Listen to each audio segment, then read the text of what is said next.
With the presidential ballot now set, let the Veep stakes begin. A race with potentially more color and drama than the presidential race. Trump's shortlist is said to actually be a long one, including folks he's mentioned like Tim Scott and Kristi Noem. But speculation has included everyone from Kari Lake to Tucker Carlson. The top qualification is likely loyalty to Trump himself.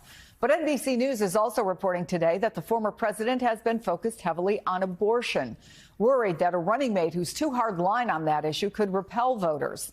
Beyond that, whether Trump will go full MAGA, opt for a woman or a person of color, or in true Trump style, go completely off the grid, all remains to be seen.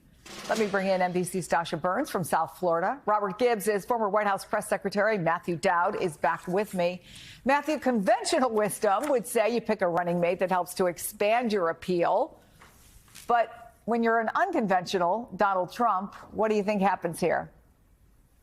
Well, I don't think Donald Trump's going to look at this strategically at all. He's just going to look at it. I think the three qualifications that he's looking at for vice president are they a follower, are they a pushover, and are they a sycophant? And if all those three apply, that's who he wants in this. And so from my vantage point, I don't think you can change the way people look at Donald Trump by picking a VP. Though I think practically the importance of VPs in this election, it's probably never been more important with two of the oldest candidates to ever run for president. So who their VPs are becomes important. But Donald Trump is going to pick somebody. And I always thought that Mike Pence was kind of a pushover, but not near enough that Donald Trump for what Donald Trump wants. And so that's the main category is, are they a sycophant? And I don't think he cares about politically the consequences of this, because he probably knows deep down there's no way voters are going to change their viewpoint of him because he picked a vice presidential candidate. I do think, though, Robert, that it is a good point that when you have two candidates who are that old, but also, frankly, who are not liked, that maybe the VP matters a little bit more than it typically does. How do you think Trump is going to go about making this decision? Well, I tend to agree with Matthew that I'm not sure it's going to be terribly strategic. If you wanted to be strategic, though, you would look for a running mate that expands the electorate that you're appealing to and gives you some ability to draw voters that you might not otherwise have a great entry into. I think if you look back at the Pence pick, he was clearly trying to stabilize conservatives who were concerned about him. I think he's going to watch a lot of tape about whether somebody's an effective messenger, whether they can deliver in a TV interview. And then I think the other qualification is somebody who's both effective but doesn't overshadow him. I've been thinking that Elise Stefanik, Tim Scott, those are probably names right at the top of his list. They tend to expand a little bit the base that he's talking to. They tend to be effective messengers, people that have been either in leadership or run for president, but also not in danger of overshadowing the big name on the bumper sticker. Dasha, we don't hear about Trump digging into policy questions very often, but as you report, abortion has caught his attention. What can you tell us? Yeah, sources tell me he's really been laser focused on this issue since the 2022 midterms, when he felt that some of the candidates that he himself endorsed got it wrong on the issue, the way that they campaigned on it, the way they talked about it and turned off voters. So he's been really focused on trying to figure out how the Republican Party can appeal to folks on this issue. And he's been concerned, and along with some of his advisors and donors that I talked to, that if he chooses a VP that's a little bit too hard line on the issue, that could be problematic. And the two names that came up as I was talking to sources the most were South Carolina Senator Tim Scott and South Dakota Governor Kristi Noem. South Dakota has an all-out abortion ban with no exceptions for rape or incest. Of course, Scott was very vocal about his anti-abortion positions while he was on the campaign trail.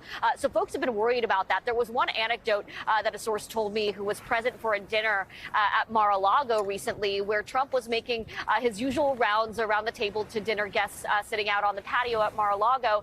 And someone brought up the abortion issue and how it was potentially problematic. And Trump started going around to various guests, asking them about what they thought about Tim Scott's abortion position. Would it potentially turn off voters? So this has been very much top of mind, and he really wants to try to lead the Republican Party into a different direction in terms of how they talk about this issue. But at the same time, Chris, of course, he often takes credit and did lead the charge of overturning Roe versus Wade with the Supreme Court justices he appointed. So he's sort of walking a fine line there, trying to straddle both of these things, but does see it as an advantage for Democrats and a potential vulnerability for Republicans. And he's trying to avoid having that issue become his own Achilles heel with his VP pick, Chris. Robert, I wonder if in modern politics there are more scientific ways perhaps to figure out what voters are looking for than going table to table. Just throwing that out there. And also noting that Dasha said that he believes some of his candidates that he endorsed in 2022 got it wrong. Not that he got it wrong. He picked them and endorsed them. If you were a betting man, though, do you think that it will be somebody who's on that board over there? We can show it again. Could it be somebody totally just off the reservation, so to speak, somebody who's not even in the game that we think is in the game? Look, it's always a possibility. I tend to believe as we think through these things and we put names on here, I tend to believe that the more sort of safe picks, if you will, people that have, again, been through the process, who understand a little bit of what it's like to get 15 microphones stuck in front of your face and have to respond to something that happens on a campaign trail is much better than somebody who's come from outside of the game, who has no idea what they're getting themselves into. So much more likely that you have shown the picture of who that's going to be than not. Matthew, speaking of the MAGA base, a number of the people, and we reference this, considered to be on the short list have been asked recently about whether they would have done what Mike Pence did in 2020, which is not stick with Donald Trump in his mind. It's an uncomfortable question for some. Here's what they said. If I had been vice president, I would have told the states like Pennsylvania, Georgia, and so many others that we needed to have multiple slates of electors, and I think the U.S. Congress should have fought over it from there. I would not have done what Mike Pence did. I don't think that was the right approach. If you have state officials who are violating the election law in their states because of an emergency without going through the legislative process, which is by our Constitution and by every law in our states, then no. At the end of the day, when it comes to Trump, and again, as you say, a follower, pushover, sycophant, loyalty, first and foremost, does that narrow the field very quickly? Or when you look at the Republican Party today, does it mean he has pretty much almost everybody that he could choose from?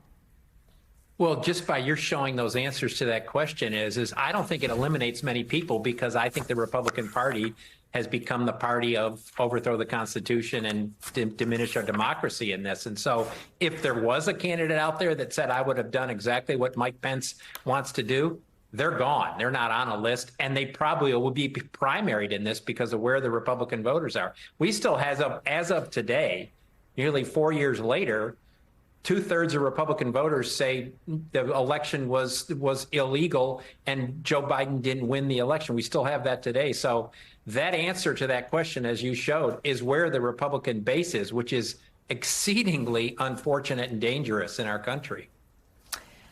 Matthew Dowd, Dasha Burns, Robert Gibbs, more to come. Thank you both.